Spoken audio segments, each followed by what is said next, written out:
in the book of Deuteronomy in the Old Testament. It says that in order for the people of Israel to be kept safe, that they were given a heavenly power to be able to look after them, a guardian angel which was to look after the nation, to go out and to protect it.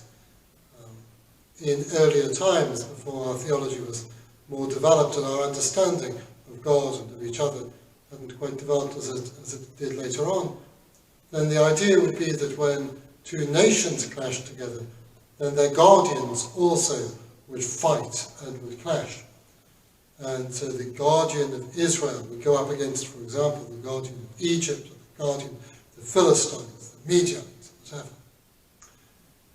As this went on, the theology developed, and they understood that the one who was given to Israel was also St. Michael. So St. Michael became that great guardian figure of the people of Israel, looking out for and guarding the ones who the Lord had chosen for his own, the people of Israel, destined from all eternity to be the place, the way that the world was prepared for the coming of Christ.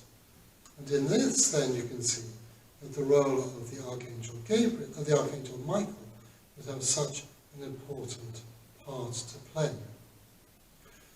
When we realized with the coming of Christ that to be incorporated into the chosen people of God was not the narrow family structure of Judaism, Israel, but rather was the new creation in Christ, being born not in an earthly way, but being born supernaturally through the waters of baptism, then we understood again that this figure, this archangel given to the people of Israel, was given in this special way to the new Israel, to the people of God, to the church.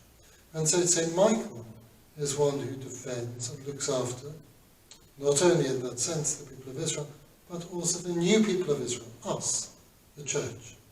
In this role, we understand him as this mighty warrior, this great fighter, this one who enters into battle for us, for the church, and therefore in a very particular way, doing battle against sin, the world, the devil. Those three things which we reject in that early baptism liturgies, those early creeds that we have, the baptismal creeds.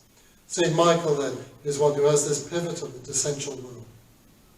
This is why he is often seen depicted as being one who, as we have here in Shepton, Mallet, the Church of St. Michael, the one who is doing battle against the devil, the one who chains the devil for those 1,000 years at the end of time, the one who stands upon him and who thrusts his spear into him.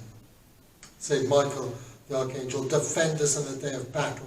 Be our safeguard against the wickedness and snares of the devil. May God rebuke and we humbly pray. And do thou, Prince of the heavenly host, by the power of God, thrust down to hell Satan and all wicked spirits who wander through the world for the ruin of souls. Amen. Be our protector in this life as you have entered into battle against the devil and all of those fallen angels. St. Michael, then, is someone who stands with us, fights for us.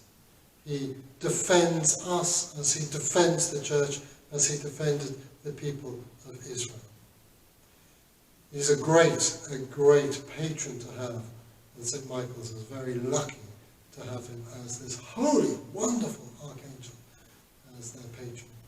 But we too are connected to him in a particular way. Here in the Church of St. Michael, at the end of every Mass, we say that prayer to St. Michael, one I just recited. At the end of every low Mass, every Latin Mass, then the prayer to St. Michael is also recited, so that every day, the priest would go to the altar of God and then would go back to the sacristy. The last things that they would say would be to beg St. Michael to go into battle against the devil and his fallen angels, to go into battle on our behalf to try to help us to win the battle for our souls. It is then at this time when we do battle not only against the spiritual forces, but also the physical forces which are against us, particularly this virus, that we can ask for the protection, the help, the strength of St. Michael. In Shepton Mallet, in all of our churches then, let us pray fervently to St. Michael. If you don't know the prayer, then look it up. I'll put it on the blog as well, so that it can be part of your daily prayers. St. Michael the Archangel, defend us in the day of battle. Be our safeguard against all wickedness and snares of the devil. May God rebuke and we humbly pray. And do thou, Prince of the heavenly host, by the power of God thrust down to hell Satan and all wicked spirits who wander through the world for the ruin of souls. Amen.